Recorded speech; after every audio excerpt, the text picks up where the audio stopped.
संभल हिंसा को लेकर पुलिस ने अपनी चार्जशीट फाइल कर दी है। इसमें कई चौंकाने वाले खुलासे हुए हैं। दावा है कि हिंदू पक्ष के वकील विष्णु शंकर जैन को मारने की पूरी प्लानिंग की गई थी। यह भी कहा गया कि दंगा भड़काने के लिए दुबई से फंडिंग हुई। अब पुलिस ने इसी मामले में कई लोगों को आरोपी बनाया है। तो लंबी चौड़ी इस चार्जशीट के बाद सियासत भी खूब परवान चढ़ रही है। यूपी के डिप्टी सीएम केशव प्रसाद मौर्य ने चार्जशीट के सामने आते ही कहा कि हिंसा के एक भी दोषी को बख्शा नहीं जाएगा। कोई अपराध होता है, पुलिस जांच करती है। जांच में जिनके खिलाफ साक्ष्य पाया जाता है उनके खिलाफ चार्जशीट बनती है, कोर्ट में दाखिल होती है। और जो संभल में माननीय न्यायालय के निर्देश के क्रम में वहाँ जो कमीशन सर्वे हुआ था, उस समय जिस प्रकार से समाजवादी पार्टी के सांसद, विधायक और समर्थकों ने गुंडागर्दी की वर्चस्व की लड़ाई लड़ने का काम किया, उसके बाद ये ध्यान में आया कि ये उत्तर प्रदेश के माहौल को ऐसा बनाना चाहते जैसे सपा सरकार के समय था।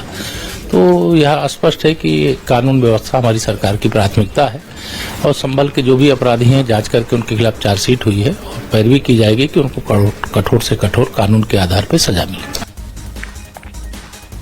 डिप्टी सीएम केशव प्रसाद मौर्य के बयान पर सपा नेता शिवपाल यादव ने पलटवार किया। उन्होंने कहा कि यूपी में बस एक बार सपा की सरकार अगर बन जाए तो फिर बीजेपी सरकार के आरोपों की पटकथा लिखी जाएगी और उसका सबसे पहला अध्याय संभल हिंसा होगा। संभल के मामले में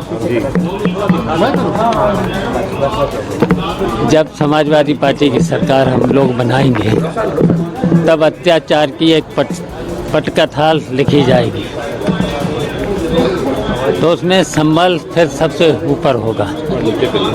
पटकथा लिखाई जाएगी, अत्याचार की पटकथा, तब संभल सबसे ऊपर होगा।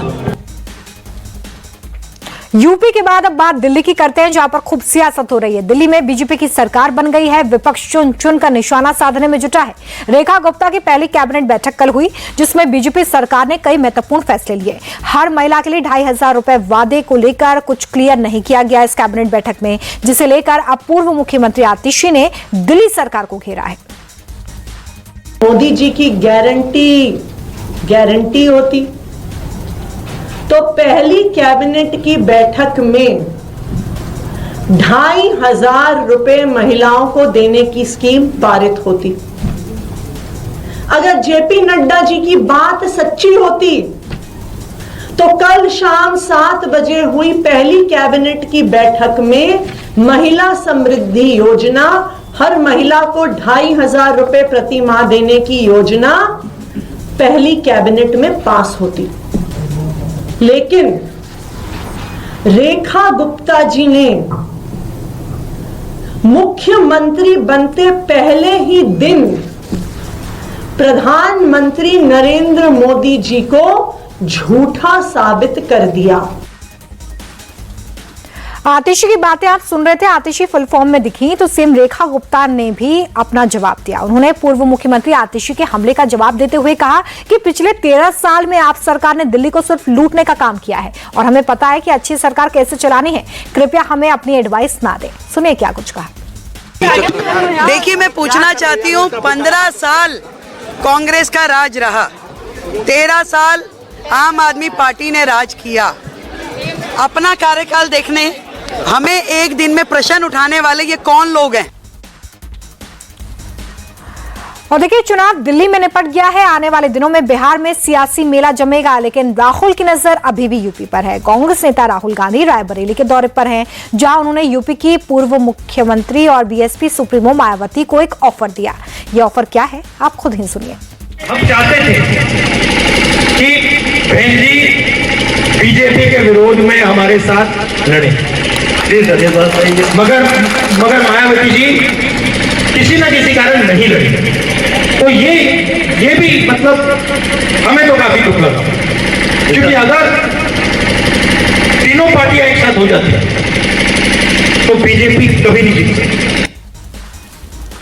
और वहीं भारत के इलेक्शन की गूंज अमेरिका में भी है। डोनाल्ड ट्रंप के चुनावों में गड़बड़ी वाले आरोप पर भारत में सियासत गरमा गई है। बीजेपी ने कांग्रेस नेता राहुल गांधी पर खूब सियासी तीर छोड़े हैं और ये कहा कि भारत से नफरत करने वालों के प्रति राहुल का जो प्रेम उमड़ता है, ये सब उसी का रिजल्ट है। अमेरिका के राष्ट्रपति जी ने कह दिया तो उनसे बेहतर जानकारी तो किसी को हो नहीं सकती, पहली बात। दूसरी, 21 million $US for voter turnout in India. It's a verified handle जो गवर्नमेंट एजेंसियों को मिलता है। मुझे पता है गांधी परिवार के चाटुकार भ्रम की राजनीति करने में बहुत आगे हैं और फैला रहे हैं कि ऐसा नहीं वैसा नहीं, चोर की दाढ़ी में तिनका,